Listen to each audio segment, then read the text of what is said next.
Et coucou tout le monde, j'espère que vous allez bien. On se retrouve aujourd'hui pour un méga book haul. J'ai hâte de vous montrer tout ça. J'ai un petit peu craqué sur Gibert, voilà, mais pas que. Donc il va y avoir pas mal de livres. Et il y aura aussi, comme vous le voyez dans le titre, du thé. Parce que j'ai quelques trucs à vous montrer. Donc du coup voilà.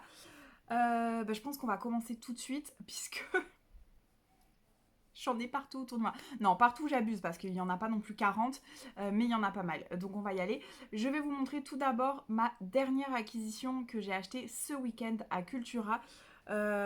Puisque ça me tenait à cœur de vous en parler et que j'ai été exprès l'acheter pour l'inclure dans ce book haul. Il s'agit de 13 à table. C'est édité chez Pocket et c'est un livre égal 4 repas. Les, les fonds je sais pas comment dire, mais les fonds obtenus grâce à la vente de ces livres vont au Resto du Cœur comme chaque année. J'adore cette opération. Alors, je pense pas à me le procurer tous les ans, malheureusement. Ou des fois j'y pense mais il est trop tard, ou finalement une copine l'avait et me l'a prêté, donc du coup voilà. Mais voilà, cette année ça me tenait à cœur, je l'ai vu passer plusieurs fois sur les réseaux sociaux et je me suis dit il faut vraiment que je le prenne. Et je suis passée faire un coucou à mes copines à Cultura samedi, donc je l'ai récupéré. Voilà, et cette année, j'aime beaucoup la couverture. D'ailleurs, cette année, on a une préface exceptionnelle de Thomas Pesquet. Ah bah c'est écrit d'ailleurs préface exceptionnelle. Vous pouvez pas coller mieux. Et on a donc un voyage autour de la Terre sur le thème de la planète et moi. Et on a donc plusieurs petites nouvelles de plusieurs auteurs et autrices. Il y a Françoise Bourdin, Marina Carrère d'Ancos, François Despenoux, Karine Guébel, Raphaël Giordano, Alexandra Lapierre, Cyril Lignac, Agnès Martin-Lugande, Romain Puertolas et Mohamed Bougarsar. Excusez-moi, j'ai du mal à prononcer. Voilà, donc il est au prix de 5 € et franchement, j'adore le thème de cette année et du coup voilà, j'ai hâte de lire et je pense que je vais en lire vu que les nouvelles sont quand même assez courtes parce que le livre fait genre 180 pages donc ça va m'en faire une de temps en temps, soit là à ma pause entre midi et deux, soit le soir en rentrant chez moi avant de faire à manger. J'aime bien me poser des fois quand j'ai le temps et lire un peu avant de m'activer. Bref, voilà, donc il est là, je suis très contente et j'ai hâte de le lire. Donc voilà, si vous voulez faire une bonne action et en même temps lire de petites choses sympas, il est en librairie. Voilà, donc ça c'était pour la nouveauté. Le reste, c'est un petit peu moins nouveau, mais c'est pas grave. En fait, pour vous expliquer le pourquoi du comment, en fait, j'ai fait 2 commandes Gibert. J'en ai fait une première très grosse à mon niveau en tout cas. Il y a quand même une belle pile. Il y avait déjà les Gibert Days, donc en gros vous aviez des promos sur les livres d'occasion. Et en plus de ça, il y avait plusieurs livres que je voulais depuis un moment. Donc voilà, j'ai eu des alertes, j'ai eu plusieurs alertes de livres que je voulais. Donc j'ai fini par craquer mon slip. Je ne saurais pas vous dire celui qui a vraiment déclenché le fait de faire une commande, parce qu'en fait, vraiment tout ce que je vais vous présenter, c'est des livres que je voulais, soit que j'ai ajouté très récemment dans ma wishlist, soit qui étaient en attente dans ma wishlist depuis un moment, mais dont on m'a rappelé l'existence, soit des livres qui étaient depuis très longtemps sur ma liste de favoris Gibert et qui étaient à acheter à l'occasion d'une commande. Donc voilà. Et du coup, c'était plus ou moins de saison, donc voilà pourquoi j'en ai commandé autant. Puis ça fait quelques mois que j'ai pas vraiment acheté de livres, donc je me suis rattrapée. Enfin si, au Festival New Romance, mais à part ça, j'avais pas vraiment acheté de livres. Voilà, pas vraiment. J'avais pas craqué mon slip autant, quoi. Ouais, faut se dire ce qui est. Bref, on va y aller. Je sais pas trop par quoi commencer. Je vais commencer par les graphiques, je pense. Le premier que je vais vous montrer, c'est un graphique qui est vraiment de saison, que je voulais déjà depuis un petit moment, qui est absolument énorme. Voilà, c'est celui-là. Donc, il s'agit de Les filles de Salem de Thomas Gilbert. Alors, j'aime beaucoup cette couverture qui fait très automnale, très Halloween, très sorcière. Et alors, ce qui est bien, c'est qu'il n'est pas abîmé, un petit peu usé, entre guillemets, mais pas vraiment abîmé. Donc, je suis contente parce que des fois, les graphiques, voilà. Et pour vous montrer une plaque ou deux, une planche ou deux. Enfin, je vais vous montrer la première pour que vous voyez un peu le style de dessin. Alors à la base, c'est pas forcément mon style de dessin, mais, mais l'histoire me botte beaucoup et celui-là, oula, il est très lourd, excusez-moi, du coup il est parti à la renverse. La première fois que je l'ai vu passer de mémoire, c'était dans... De mémoire, la première fois, c'était dans une vidéo de Margot Liseuse. Ça devait être dans les Renardises, je pense, ou une pile à lire de l'automne. Peut-être du Pumpkin Autumn Challenge même. Et je crois que la deuxième fois que je l'ai vu passer, il me semble, mais je suis pas sûre que c'était dans une vidéo de Caro from Woodland. Voilà, bah, des valeurs sûres hein, sur YouTube. Et je suis très contente de ce livre. Je vous avoue que j'ai hâte de le lire. Et en même temps, je suis pas certaine d'avoir le temps de le lire ce mois-ci. Et après, c'est Noël, quoi. Surtout que j'ai un programme lecture pour décembre. Je vous ferai une vidéo, mais en gros, ça va être dans l'idée, et je vais alterner 2 genres de lecture, mais je vais lire que ces 2 genres-là sur décembre. Je vous ferai une vidéo et je vous expliquerai le pourquoi du comment en vous montrant ma pile à lire. Voilà, donc celui-là que je suis très contente d'avoir, qui est très lourd. Je savais qu'il était gros, mais je pensais pas qu'il était si gros et si lourd surtout. Le deuxième graphique que j'ai pris, alors je vous montre mes 2 commandes dans l'ordre. Voilà, bref, petit... C'est Les Mondes d'Ewilan, le tome 1 en BD. En fait, j'ai toujours pas le dernier tome de la quête d'Ewilan en BD, mais j'ai eu l'alerte pour celui-là, il était dispo, et je me suis dit, le jour où je vais vouloir les attaquer, je vais peut-être un peu galérer à les avoir d'occasion. Donc, c'était l'occasion de le prendre, quoi. D'ailleurs, pour tout vous dire, il est tellement neuf qu'il y a encore le ticket de caisse dedans. Donc voilà, Fnac Champs-Élysées. Donc il vient des Champs-Élysées celui-là. Voilà. Donc je suis contente et je l'ajoute à ma pile à lire bien évidemment, même si pour le coup je vais vraiment pas lire tout de suite. Ensuite, le troisième graphique que je suis absolument fan, qui était dans ma liste depuis un petit moment, mais Manuela, qui est une des papoteuses et qui est libraire à Cultura, nous en a reparlé, et enfin nous en a parlé, et donc ça me l'a remis en tête. Il s'agit de Le vieil homme et son chat, donc Manu, si tu passes par là, merci, je l'ai commandé sur Gibert du coup. Donc voilà, Le vieil homme et son chat n'ont plus peur des chiens. Et en fait, c'est un manga mi-graphique, mi-manga, puisque c'est chez Casterman, c'est écrit par, il me semble, en japonais, je voudrais pas vous dire de bêtises. Mais c'est écrit, enfin ça se lit dans le sens d'un graphique classique et c'est coloré, colorisé, je sais pas comment vous voulez dire, mais voilà, contrairement à un manga classique. Mais voilà, on est un petit peu entre les deux quoi. Voilà, parce que le dessin est un peu, est quand même un peu typé, on va dire, si on peut dire ça comme ça. Mais j'aime beaucoup. Et du coup, pour vous en faire peut-être le résumé, alors je vous donnerai pas le résumé de tous les livres, puisqu'il y a des livres que vous avez déjà vu passer plusieurs fois, je pense. Donc du coup, voilà, le graphique sur les filles de Salem, vous vous doutez bien que ça va parler de sorcières ou de filles qu'on a pris pour des sorcières. Donc ça, c'est Le vieil homme et son chat n'ont plus peur des chiens. Et donc derrière, je vous lis la 4e de couverture, il y a écrit « Comment prendre le temps de vivre et de vieillir en faisant à chaque moment un trésor d'humour, de tendresse et de nostalgie, le vieil homme et son chat pourraient bien connaître le secret du bonheur. » Dans une petite ville côtière du Japon, loin des mégalopoles, Daikishi, instituteur à la retraite et veuf, vit avec Tama, un chat âgé de 10 ans. Ou alors est-ce le matou qui veille sur son maître pour honorer une promesse faite à son épouse disparue. Difficile à dire tant les deux compères sont inséparables. Au fil des saisons, entre les promenades, les repas entre voisins de toujours et le souvenir ému des années passées, Daikishi et Tama se serrent les coudes, se chamaillent et s'adorent. Voilà, et c'est juste un bonbon, enfin j'adore les dessins, c'est trop doux, je vais pas trop vous spoiler donc je vous le montre pas de trop près mais vous voyez un peu les dessins et les couleurs. Voilà, j'adore, je suis absolument fan. Pareil, je sais pas si je vais réussir à le lire tout de suite. Cependant, j'ai ma copine Laurie qui organise bientôt, je vous en ai déjà parlé, mais on a fixé des dates. Elle doit faire sa vidéo, donc je ne vous dis rien, mais on va faire une semaine graphique, un jour un graphique. Je sais pas si elle va faire juste un jour un graphique ou un jour une BD, un jour un manga. Mais voilà, donc peut-être que je le lirai à ce moment-là. Pas impossible, à voir. Ensuite, on passe au livre. Le premier que je vais... au livre, oui, enfin au roman quoi. Le deuxième que j'ai pris, toujours grâce ou à cause, je ne sais pas, de Manuela, c'est Le bureau du mariage idéal. Une enquête de Sparks et Bainbridge, pardon.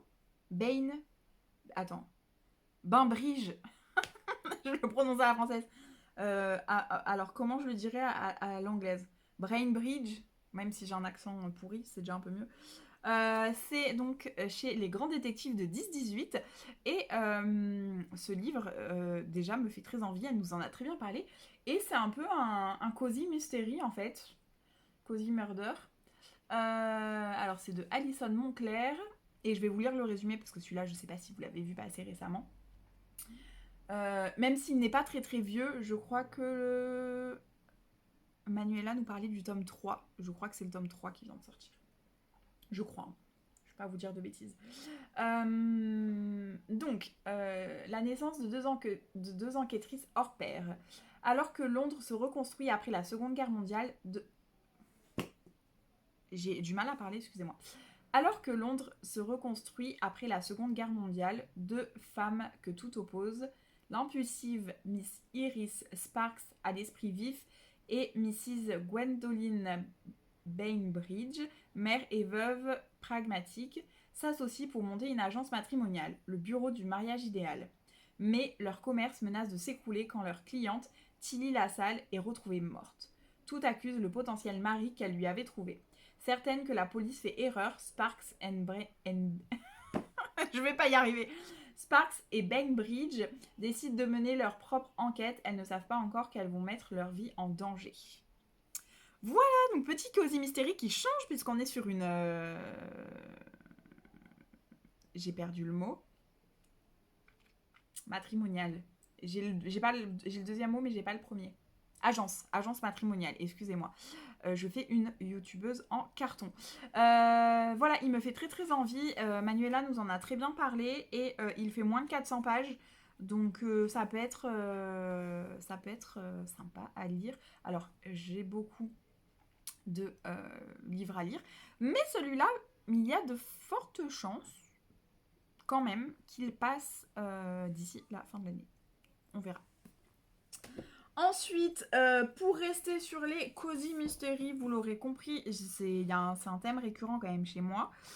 J'ai enfin commandé le tome 1 de Les Dames de Marlowe Enquête. Alors à la base, j'ai failli le prendre cet été, mais déjà j'étais en no-buy et en plus de ça, il n'était pas impossible que je le reçoive à mon anniversaire. Donc je m'étais dit que j'attendrais vraiment que tout ça soit passé. Donc là, j'ai craqué forcément. C'est un cozy mystery qui me fait très envie. J'adore le thème, le style. Cozy mystery, cozy murder, c'est vraiment un truc qui me botte. Et je crois qu'en fait, j'ai toujours aimé ça. Même dans les séries que je regardais avant même de lire. Puis j'ai toujours adoré Agatha Christie. Donc c'est vraiment un truc qui me botte vraiment. Et en fait, j'ai pas mal de séries à commencer. En fait, vous avez vu il y a pas longtemps, j'ai lu Meurtre et pépites de chocolat, donc qui est un tome 1 de la saga d'Anna Swensen. Mais j'en ai beaucoup d'autres dans ma pile à lire. Enfin, j'en ai beaucoup d'autres. En fait, la seule saga que j'ai bientôt terminée, c'est Agatha Raisin, parce qu'en fait, je les écoute sur Audible et je les enchaîne, et j'adore. Mais après, j'en ai plein qui me font envie, et j'ai plusieurs tomes 1 dans ma bibliothèque, quand même, qu'on se le dise. Donc voilà, et maintenant, j'ai aussi celui-là. Je vous en reparle très bientôt, de toute façon, de mes cozy mystérieux. Donc voilà, donc ce tome 1, je vais pas vous en faire le résumé, je pense que vous l'avez vu, pas mal passé, mais en gros, on va suivre une dame de 77 ans, en l'occurrence, qui est passionnée de mots croisés et qui compte bien vivre sa vie comme elle l'entend, c'est-à-dire boire du whisky et se baigner nue dans la Tamise si elle le souhaite. Elle est témoin d'un meurtre, enfin ce qu'elle pense être un meurtre, mais la police ne la croit pas. Et du coup, elle va commencer à mener l'enquête avec ses deux acolytes. Donc voilà, j'ai hâte de le lire, mais comme tous mes cozy mystery, ceux que j'ai, c'est que des sagas qui me font très envie et qui m'ont en général été très bien conseillées, puisque celle-là, je l'avais rajoutée dans ma wishlist suite à la première lecture de Petite lectrice.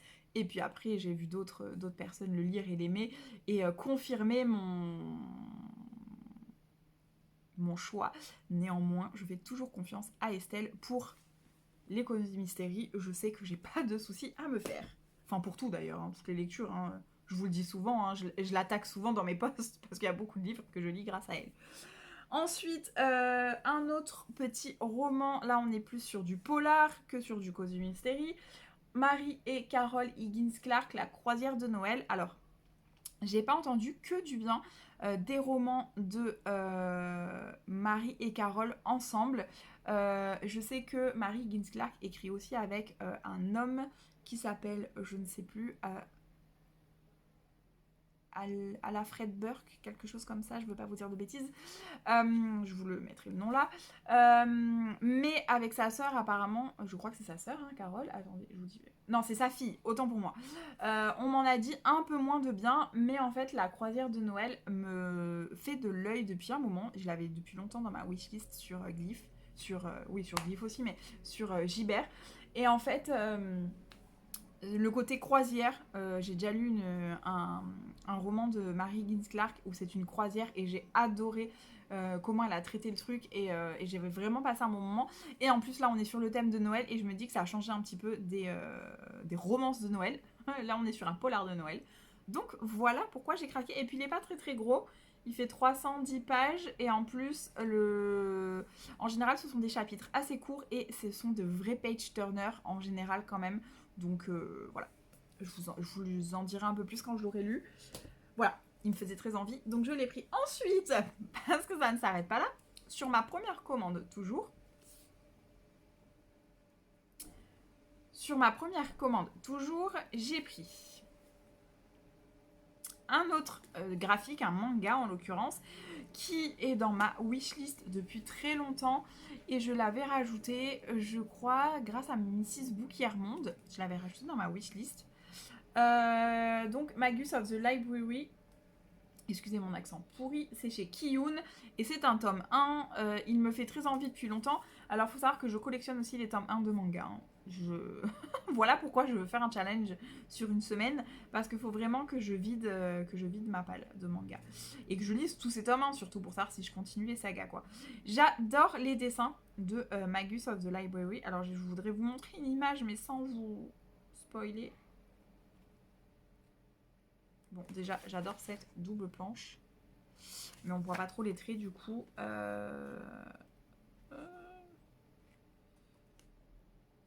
Bon, je vous en montre une un peu au hasard, mais qui est pas tant au début que ça, mais bon, je pense pas vous spoiler non plus avec une vidéo de quelques secondes dessus. J'adore, il y a des doubles pages magnifiques. Et il me faisait très envie depuis longtemps. Alors, il est un poil abîmé, mais ça va. Enfin, c'est la jaquette, je pense, surtout qui est abîmée. Il me faisait très envie et je l'ai enfin commandé. Donc voilà, je ne sais pas quand je vais le lire, encore une fois. Voilà, mais je vais le lire en tout cas. Puisqu'il est là maintenant. Voilà, donc... alors attendez, non, il y en a encore. Alors je sais plus si ça c'est la première ou la deuxième commande. Oui, alors c'est bien toujours cette première commande en fait. J'avais 2 livres que j'avais foutus à côté, je ne sais pas pourquoi. Donc il y en a encore. J'essaye de trier. Donc, dans les autres livres qui restent, j'ai pris un Mary Higgins Clark qui présente Meurtre à Manhattan. Alors, c'est pas un roman, contrairement à ce que je pensais au début. En fait, là, on est dans un espèce de recueil de nouvelles, mais c'est un petit peu particulier. Je vais vous lire ce qu'en dit la 4e de couverture.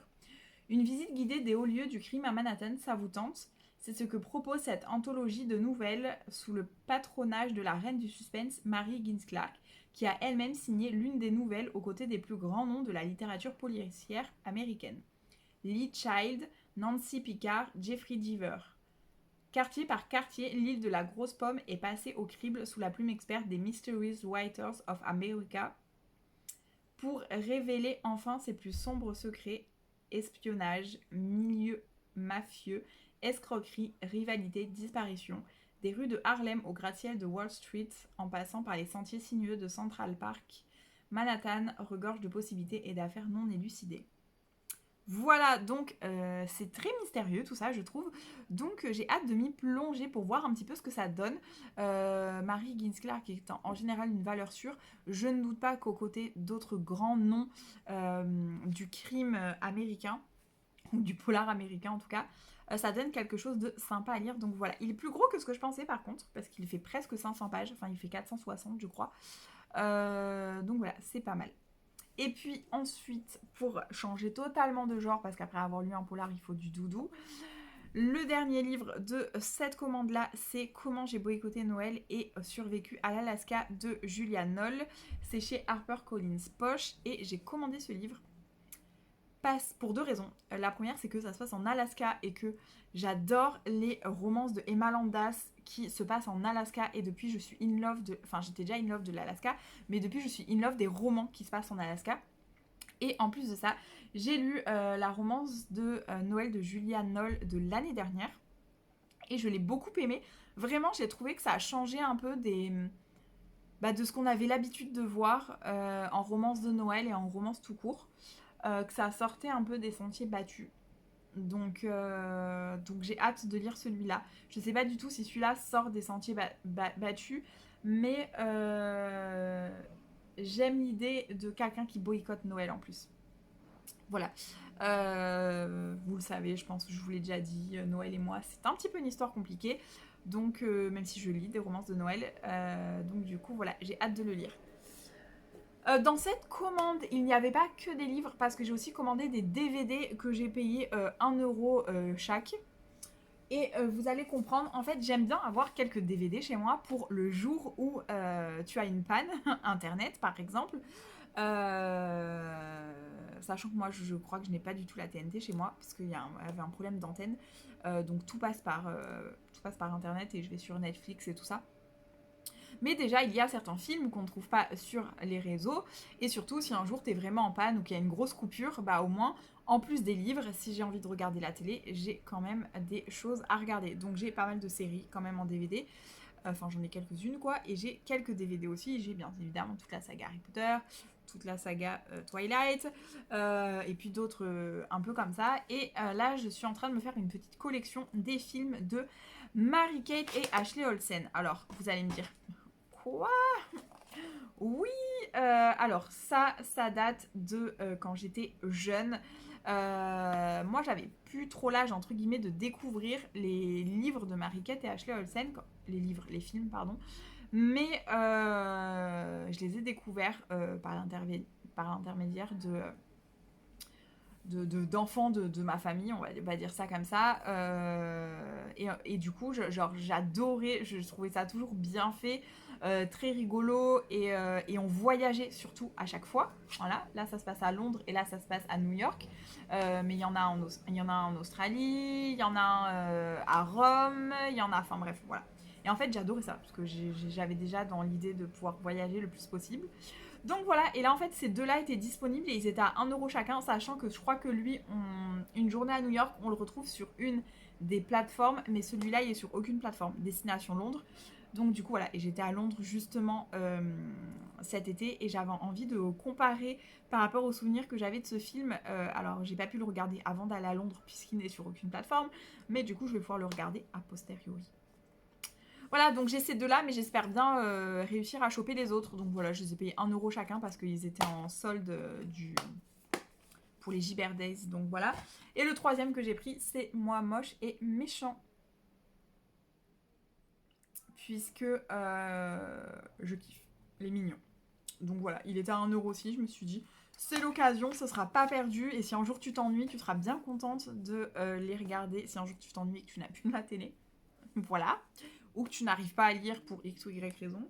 Ben voilà, on a des petites pépites. Maintenant, je n'irai pas collectionner non plus les DVD, parce que ça prend beaucoup de place, et que de nos jours, on n'en a pas tant besoin que ça, mais au cas où, ça peut servir, sait-on jamais. Voilà pour ma première commande. Donc je ne vous ai pas menti quand je vous ai dit qu'elle était absolument énorme. Maintenant on passe à la deuxième commande.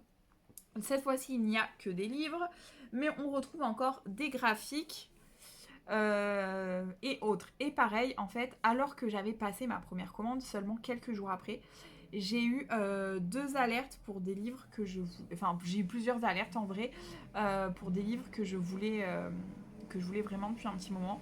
Donc du coup j'ai passé commande. Le premier c'est un Agatha Christie. Alors il s'agit de Christmas Pudding. Et là en fait on retrouve des nouvelles. Et surtout on retrouve a priori autant Hercule Poirot que Miss Marple. Et dans la collection, vous le voyez, il est là. Je sais pas si ça fait mais vous avez... Ah non, il est considéré comme un Miss Marple, celui-là.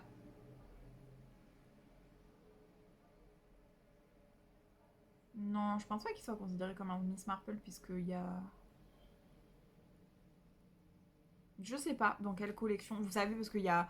En fait, je collectionne cette collection-là. Alors, contrairement à Petite Lectrice et à d'autres, je ne suis pas du tout... je ne suis pas du tout au bout, c'est-à-dire que je n'ai pas encore terminé toute la collection. J'en ai, je dirais, une bonne vingtaine, entre 20 et 30, parce que je galère à les trouver et que à chaque fois que je fais des commandes, je suis déçue.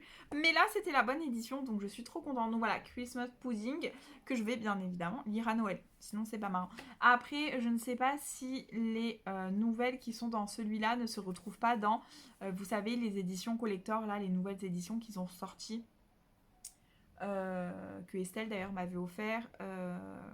J'ai plus le nom, mais c'est Agatha Christie sous la neige. Et là, cet été, ils ont sorti Sous le soleil, un truc comme ça. Je sais pas si vous voyez. Donc je verrai s'il y en a qui se retrouvent dans les deux. Mais c'est pas grave, je le voulais de toute façon pour ma collection. Ensuite, le deuxième livre qui a fait que j'ai passé ma commande, c'est celui-là. C'est le tome 2 de Les enquêtes d'Anna Swenson de Joanne Fluck. Donc le premier tome, c'était Meurtre et pépites de chocolat. Et ce deuxième tome, c'est Meurtre et Charlotte aux fraises. J'ai adoré le tome 1. Franchement, gros coup de cœur. Surtout que, contrairement à ce qu'on m'avait dit. En fait, vu qu'on m'avait dit, attention, c'est un tome 1, donc ça peut être un peu lent par moment parce qu'un peu descriptif. En fait, je m'attendais tellement à avoir des lenteurs que finalement, c'est passé tout seul et que je les ai même pas vus. Donc, du coup, voilà, j'appréhendais tellement qu'au final, voilà. Peut-être que si on m'avait pas prévenu, je les aurais vus et j'aurais eu du mal. Mais au final, non, je trouve qu'il est très bien équilibré. Donc, voilà, j'ai hâte de lire ce tome 2. En sachant que là, ils en sont au 6e tome qui sort, je crois, à Noël. Donc, j'ai du retard à rattraper. Même si, en vrai, je sais pas si je vais me mettre à jour parce que je pense qu'ils ont un bon rythme de publication et je pense qu'ils vont en publier assez régulièrement. Je sais pas ce qui est prévu. Ils avaient sorti le 1 et le 2 en même temps, et puis le 3 et le 4 en même temps, je crois. Et après le 5 tout seul. Et là, le 6, il me semble, qui sort à Noël. Donc voilà, on va voir, mais en tout cas, j'ai hâte. Du coup, c'est un Cozy Mystery pour ceux vraiment qui l'auraient pas vu passer. Dans le tome 1, on a donc une pâtissière qui s'appelle Anna Swenson, qui est revenue il n'y a pas très longtemps dans son village d'enfance, qui a un chat, qui a une mère un petit peu relou et qui va absolument la caser avec tous les célibataires du village. On est au fin fond du Montana de mémoire, je crois que c'est le Montana. Dans un petit village qui s'appelle Eden Lake et un jour alors qu'elle arrive enfin elle est au travail, elle sort et elle tombe sur un cadavre juste derrière sa boutique et il se trouve que elle a aussi une sœur et son beau-frère, du coup le mari de sa sœur est policier et il devrait bientôt avoir une promotion, sauf que résoudre cette enquête, ça l'aiderait bien, quoi. Donc du coup, elle décide d'essayer de résoudre l'enquête pour l'aider, mais aussi parce que c'est elle qui a découvert le cadavre et elle s'en sent un petit peu la responsabilité.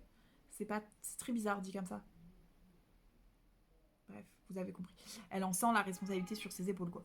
Je sais pas, c'est peut-être mieux dit comme ça. Donc voilà, et donc là, le tome 2, j'ai hâte. Je ne sais pas du tout qui meurt, mais du coup, j'ai hâte de savoir et de lire encore cette enquête. Ensuite, j'ai pris un livre en fait que j'ai lu il y a bien des années, donc il ne rentre pas dans ma pile à lire, mais malheureusement, j'ai perdu mes tomes 1 et 2. Donc j'avais commandé il y a quelques temps maintenant sur Vinted, je crois, ou je sais plus, le tome 1, qui n'était pas la bonne édition, mais bon, ça me faisait au moins avoir le tome 1 parce que je compte les relire. Et là, j'ai commandé le tome 2 parce que si je compte les relire, il me faut bien le tome 2. Et en plus de ça, je pense vous faire un post bientôt. Je pense vous faire en fait 3 posts sur les 3 sagas qui ont un peu jalonné ma vie ma vie de lectrice, pardon. Donc du coup, voilà. Du coup, c'est Est-ce que vous êtes surpris? Non, parce que ceux qui me connaissent ne seront pas forcément surpris. À la croisée des mondes, le tome 2, La Tour des Anges de Philippe Pullman. Alors cette trilogie, À la croisée des mondes, c'est pour moi une saga chouchou. Après Harry Potter, c'est À la croisée des mondes. Vraiment, en fait, cette saga est une pépite. Et sincèrement, c'est du jeunesse. Ici, on le voit chez Folio Junior. Mais vraiment, c'est plus que du jeunesse. C'est-à-dire qu'il y a une deuxième lecture, un peu comme Harry Potter, en vrai, si vous le relisez, il y a une deuxième lecture, mais les tomes sont quand même, les premiers tomes sont quand même très jeunesse. Là, Philippe Pullman, waouh, faut y aller quand même pour comprendre ce qui se passe et pour un peu tout visualiser, parce que c'est quand même un beau level et il a créé un truc qui est absolument fou. Enfin, moi, j'aime beaucoup ce qu'il a fait. Et voilà, du coup.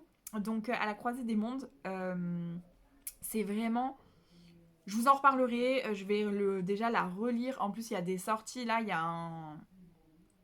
Je crois que c'est un graphique qui est sorti du tome 1 qui sort du coup chez Gallimard. Si je vous dis pas de bêtises, Gallimard Jeunesse. Ou Gallimard Roman, peut-être. Enfin, non, ouais, Gallimard Jeunesse. Bref, et il est absolument magnifique. Et surtout, il faut que je lise la suite, qui est en fait un préquel, entre guillemets, puisqu'on suit Lyra, l'héroïne, quand elle est petite. Mais j'ai toujours voulu relire avant la saga principale, donc il faut vraiment que je la relise. Donc j'ai le tome 2 au moins, même si c'est pas mes romans d'origine, enfin c'est pas mes livres d'origine, je suis trop deg, je les ai perdus, je ne sais pas où ils sont passés. En fait, de mémoire, je les avais prêtés, mon tome 1 et mon tome 2, mais je ne sais plus du tout à qui, et ça date d'il y a presque 10 ans maintenant, donc autant vous dire. Enfin, 10 ans peut-être pas. 6 7 ans peut-être. Bref, voilà. Donc au moins j'ai le tome 2 pour vous, pour le relire et surtout pour vous faire un post. Ça sera un petit peu mieux que d'avoir un trou sur la photo, quoi. Le tome 1, le tome 3, mais il manque le 2. Bref, oh là là, je commence à avoir des piles qui se... Mais on arrive à la fin du book haul, c'est promis. Ensuite, j'ai craqué pour un livre qui me faisait très très envie. Il s'agit de Tokyo Tarareba Girls de Akiko Higashimura. Et c'est un manga. Je kiffe cette couverture. Et alors, je vais essayer de vous montrer des planches. Hop. Et en fait, c'est un peu un Sex and the City à la japonaise. Et franchement, j'adore. Je l'ai découvert pour la première fois dans les vidéos de Alex Bouquin en Prada, que j'adore d'ailleurs. Et elle en avait parlé, je l'ai rajouté tout de suite dans ma wishlist. Et on en a reparlé la dernière fois lors d'un papotage. Et Manuela m'en a dit encore un grand bien. Du coup, je l'ai commandé. Franchement, il est comme neuf celui-là, je suis très contente. Et voilà, donc c'est à tome 1. Il est assez fin, mais il est un peu plus grand qu'un manga normal. Pour vous donner une différence. Et lui, c'est une couverture directe. Il n'y a pas de... J'ai perdu le nom, mais tout va bien. Donc voilà, j'ai hâte de le lire. Franchement. Oh, j'adore. Je sais pas si vous voyez. Elles sont allongées avec un masque sur le visage. Au spa, je suppose. Bref, voilà. J'ai très hâte de le lire. Je sais pas quand est-ce que je vais le lire. Mais pareil, pas impossible que je le lise avant la fin du mois. Ou que je le cale entre deux lectures. Et enfin, le dernier livre, je vérifie quand même autour de moi. Oui, le dernier livre de ce book haul, c'est un graphique et c'est Les Jours Sucrés de Loïc Clément et Anne Montel. C'est un graphique qui est très doudou, mais je pense que je vais peut-être pleurer. En vrai, je sais pas si je vais pleurer dans celui-là, mais on m'avait dit qu'il était vraiment beau, vraiment doudou. Je voudrais vous montrer une page ou deux, mais sans vous spoiler quoi, l'histoire. Hop.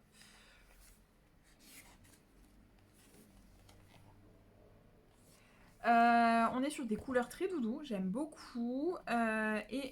Du coup, je vais vous lire le résumé pour que vous en sachiez un petit peu plus. Comme vous le voyez, c'est une boulangerie sur la couverture. Enfin, je sais pas si ça se voit beaucoup à l'écran, mais... Du coup, à 28 ans, Églantine apprend le décès de son père et part pour Clairvy, le village breton de son enfance. L'occasion de se plonger dans sa vie d'avant et ses souvenirs enfouis en redécouvrant la boulangerie-pâtisserie familiale dont elle hérite. Elle y retrouve sa vieille tante Maronde, entourée de matous envahissants et surtout Gaël, son amoureux d'enfance qui a bien grandi. Lorsqu'elle découvre le journal intime de son père, trésor renfermant tous ses secrets de vie et de cuisine, Églantine se dit que c'est peut-être pour elle le signe d'un nouveau départ. Voilà. Alors pourquoi j'ai dit que peut-être j'allais pleurer, parce que voilà, elle revient dans son village suite à un décès quand même, donc je pense qu'on va suivre les écrits de son père. Ça va certainement un petit peu me... Voilà. Et... Mais c'est doudou quoi. Et franchement, les dessins, je veux pas vous spoiler plus, mais les dessins sont très doudous, très beaux, très délicats, je trouve, dans le sens minimaliste, sans fioriture et avec juste des couleurs, un peu comme cette couverture, quoi. Des couleurs pas trop flashy, juste douces et réchauffantes. Donc voilà, et c'est chez Dargo. J'ai hâte de le lire lui aussi. Ça, peut-être que je vais le lire autour de Noël ou début janvier, quand on a envie de lecture un peu qui réchauffe le cœur, quoi. Voilà. Écoutez, on est pas mal niveau book haul quand même. Mais maintenant, je vais quand même vous montrer quelques trucs. J'ai reçu du thé. Voilà. Alors, le premier thé que je vais vous montrer, c'est le fameux concours que j'ai gagné. C'est Adeline sur Insta qui a organisé un concours avec les jardins de Gaïa. Et donc, j'ai gagné du thé. Et donc, je jouais pour ce thé-là. La balade du hérisson. C'est un thé noisette saveur mûre, mélange de thé aromatisé. Donc, dedans, il y a du thé noir, thé vert, arôme naturel, mûre noisette, chips de carottes, noisettes concassées, pétales de coquelicot. Issu de l'agriculture biologique. Donc voilà, je veux goûter ce thé depuis un petit moment parce que c'est pas la première fois que je le vois passer sur les réseaux sociaux. Et en plus, ce thé-là est militant puisqu'il reverse 50 centimes à une association pour les hérissons, justement. Donc du coup, voilà. Et je l'ai goûté, il est très bon. Alors, le seul petit hic, c'est que je pense que je l'avais fait infuser un petit peu trop longtemps et on sentait un petit peu trop le thé noir. Mais sinon, on sent qu'il a du goût et qu'il est délicat. Il n'est pas si parfumé que ça. Mais justement, il est juste dosé comme il faut, je trouve. Donc voilà, je suis très contente. Et avec, ils m'ont mis 2 échantillons et je suis super contente parce que c'est 2 thés qui me font très envie. Neige au soleil, c'est un thé blanc. Alors là, vous voyez pas, parce que du coup, c'est des échantillons, mais ils m'ont mis juste la température, le temps et le nom. Donc c'est un thé blanc agrumes et il y a autre chose dedans, mais je ne sais plus. Et ensuite, le thé des samouraïs, c'est aussi un mélange de thé qui a l'air vraiment pas mal. Vous savez, un truc un peu dynamisant, avec peut-être du maté dedans, ou du guarana, du ginseng, un truc un peu comme ça. Je saurais plus vous dire là tout de suite, parce que j'ai regardé quand je l'ai reçu. Ça fait un petit moment maintenant. Mais voilà, et ensuite je veux vous présenter une commande que j'ai fait chez Daman. Le fameux calendrier de l'Avent, je l'avais vu passer en premier chez Estelle, petite lectrice, et puis après je l'ai vu passer chez d'autres. Il faut savoir que tous les ans, je me prends un calendrier de l'Avent de thé et j'essaye d'alterner. Donc il y a 3 ans, j'avais pris Daman. Il y a 2 ans, j'ai pris Palais des Thés. Je crois que c'est comme ça l'ordre, à peu près. Ou alors c'était il y a 2 ans Daman et 3 ans Palais des Thés, je ne sais plus. Et l'année dernière, j'ai pris celui de chez Kousmi parce qu'il me tentait bien, il était très beau et il y avait des trucs dedans que j'avais vraiment envie de tester. Et cette année, je reprends Daman. J'avais pas encore fait mon choix et en fait, je le trouve absolument magnifique. Ce sont tout à fait mes couleurs. Et voilà, avec les dorures, les animaux de la forêt. Je suis absolument fan. Derrière, vous avez bien évidemment la liste de tous les thés qu'il y a avec leur liste d'ingrédients. Et en fait, cette année, j'ai vu qu'il y avait 6 nouveautés dans le calendrier, donc des thés que je ne connais pas encore et que j'ai qu'une hâte, c'est de goûter. Et en fait, ce calendrier me permet après de savoir quel thé j'aime et quel thé je vais commander dans l'année. Donc voilà, donc j'ai repris Daman cette année. Il est absolument magnifique, j'aime vraiment beaucoup. Et du coup, oui, alors j'ai été obligée de commander parce que je n'ai pas de boutique Daman dans le coin, hein, malheureusement. La plus proche, c'est à Marseille. Un petit peu loin pour y aller. Voilà. Et donc, du coup, alors, j'ai eu des petits échantillons. J'ai eu un oolong au citron que j'ai très envie de goûter, donc c'est très très bien. Parce que les oolong, selon à quoi ils sont, je suis pas forcément fan, parce que c'est un type particulier de thé. Ensuite, j'ai reçu Soleil Vert, que je ne connais pas, et donc j'ai hâte de goûter. Il est à l'orange sanguine. Voilà, donc voilà. Et ensuite, j'ai reçu Jardin Bleu, qui est un de mes thés préférés de Daman, que je ne commande plus malheureusement parce que c'est un thé noir et que je dois boire le moins de thé noir possible. Mais voilà, du coup, maintenant j'ai Jardin Vert, qui est la même version, mais en thé vert. Il n'a quand même pas exactement le même goût. Mais voilà, j'adore ce thé. Et du coup, ce que moi j'ai pris des nouveautés. Enfin, j'ai pris celui-là. Nouveauté. Vous aurez compris le jeu de mots puisqu'il est dans le titre de toute façon. Donc maté citron vert, c'est une nouveauté du site et j'avais très envie de me commander du maté depuis longtemps, mais je ne trouve pas trop mon bonheur sur les boutiques et le maté c'est un goût un peu particulier quand même. Et là, citron cerise, et ben écoutez, je l'ai goûté et il est vraiment très très bon. Il a tout ce qu'il faut. Il est bien équilibré. Voilà. Mat et vert, écorce de citron, huile essentielle de citron, arôme cerise, morceau de cranberry. Mais en fait, ça sent pas très fort la cerise, mais je pense que ça vient équilibrer le goût du maté et le goût du citron. Du coup, c'est vraiment pas mal. C'est un bon mélange. Donc voilà. D'ailleurs, je vais le laisser sortir parce qu'il faut que je le ramène au travail. Et je les ai ramenés ici pour vous faire la vidéo, mais en vrai, ils sont au travail, certains de mes thés, donc voilà. Et le deuxième que j'ai pris, c'est Provence, et c'est un carcadé. Donc les carcadés, c'est à base de carcadé d'hibiscus. On appelle ça un carcadé. Et le thé, ça s'écrit ET. Carcadé, ET, bref, je sais pas si vous avez compris, mais voilà. Donc préparation pour infusion aromatisée, à boire chaud ou glacé. Il faut que je teste glacé, même si c'est plus trop la saison. Mais chaud, c'est une tuerie, je suis très très fan. C'est donc fleurs d'hibiscus, écorce de cynorhodon. Cynorhodon. J'ai envie de dire rhododendron à chaque fois, mais c'est pas du tout ça. Et morceaux de pomme, écorce d'orange, arôme abricot et pêche, pétales de fleurs. Voilà, donc en fait c'est pêche abricot, en gros un peu le goût, avec l'acidité de la fleur d'hibiscus et du coup la couleur, puisque ça donne un thé très rouge framboise. Je suis absolument fan, il est très très très très très bon. Voilà, bon bah écoutez, ça y est, j'ai vidé mon tote bag avec tous mes thés, je vais le re-remplir pour aller au travail avec.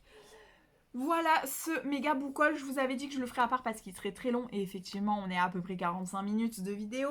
En même temps je vous ai présenté quand même 2, 4, 6, 8, 10, 12, 14, 16... Entre 16 et 18 livres à peu près. Je compte grossièrement là parce que en fait les piles elles sont à cheval, si je bouge tout va tomber.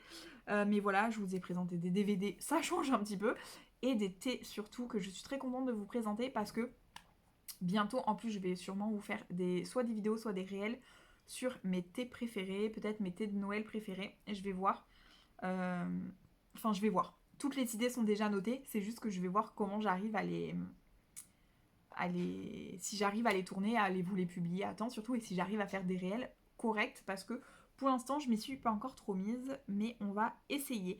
Voilà, dites-moi si certains livres que je vous ai présentés sont aussi dans votre wishlist ou dans votre pal. Dites-moi si je vous ai donné envie de craquer pour certains livres ou certains thés d'ailleurs. Et s'il y a certains livres que vous avez également dans votre pile à lire, n'hésitez pas à me dire si vous voulez faire une lecture commune, parce que ça ne me dérange absolument pas. J'aime beaucoup faire des lectures communes quand j'en ai la possibilité, sachant que généralement je m'adapte, puisque vous savez que je lis plusieurs livres en même temps, donc je peux très bien en intercaler un. Voilà, tout est faisable. Voilà, bah écoutez, j'espère que cette vidéo vous aura plu. N'hésitez pas à mettre un petit pouce, un petit commentaire et à partager sur les réseaux sociaux si vous regardez, ça me fera toujours plaisir. Et puis je vous dis à bientôt pour une nouvelle vidéo.